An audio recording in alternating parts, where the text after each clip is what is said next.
naging anak ng Diyos tayo, sa salitang naging tao, na nanirahan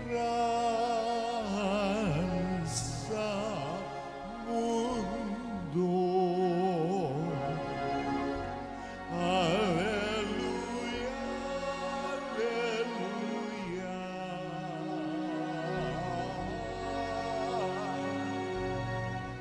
Alleluia, alleluia.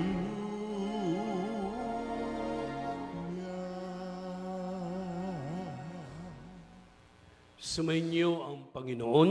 At sumaiyo rin. Ang mabuting balita ng Panginoon ayon kay San Juan. Papuri sa iyo, Panginoon. Kinabukasan, nakita ni Juan si Jesus na lumalapit sa kanya.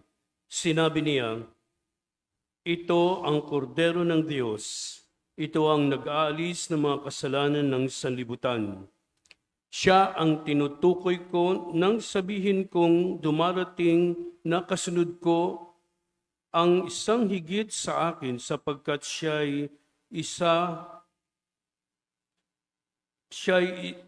na bago pa ako ipanganak. Hindi ko rin siya lubos na nakikilala noon, bagamat ako'y naparitong nagbibinyag sa tubig upang ipakilala niya siya sa Israel. Ito ang patotoo ni Juan. Nakita ko ang Espiritong bumababa buhat sa langit, gaya ng isang kalapati at nananatili sa kanya. Hindi ko nga siya lubos na nakakilala noon, ngunit ang nagsugo sa akin upang magbinyag sa tubig, ang nagsabi sa akin, "Makikita mo ang Espiritu na bababa at mananatili sa isang tao. Siya ang magbibinyag sa pamamagitan ng Espiritu Santo." Nakita ko ito at pinatotohanan kong siya ang anak ng Diyos. Ang mabuting balita ng Panginoon.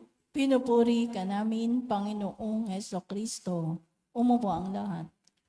Mga kapatid, narinig natin ang sinabi ni Juan. Siya ay isang testigo o witness, no, na si Jesus ang Mesiyas na sinasabi na darating.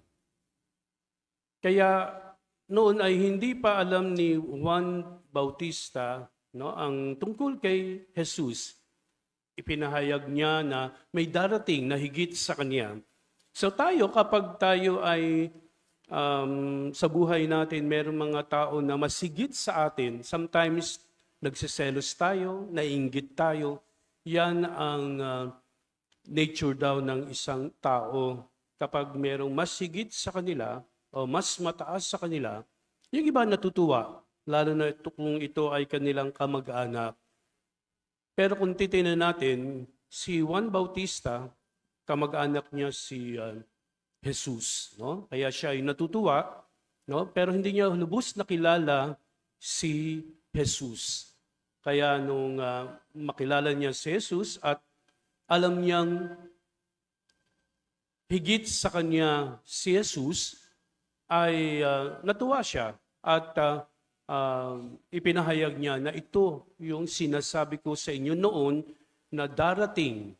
No? Kaya tayo kapag nakita nga natin na merong higit sa atin, no? Dapat hindi tayo mainggit, dapat magsaya tayo kasi yun ay para sa isang tao, hindi para sa atin.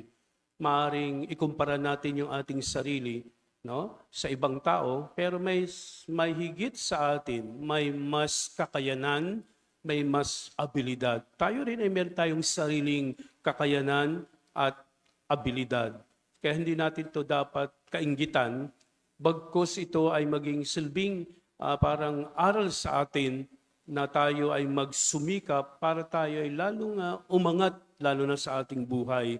Kaya pinapaalala sa atin sa Ebanghelyo ngayon na ang sino mang pinagpala ng Diyos, no? Lalo na si Juan Bautista din, ay gumawa ng kanyang tungkulin. Kahit na sabihin natin na sa parang secondary sa kanyang titulo, no? O kasi nakikita niya si Jesus na masigit sa kanya, no? At ito ay kanyang ipinahayag, no? Ikinatuwa.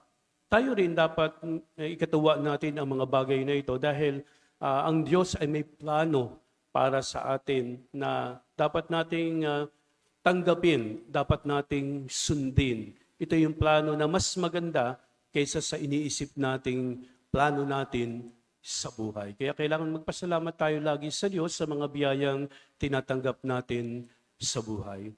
Sa ngalan ng Ama, ng Anak at ng Espiritu Santo.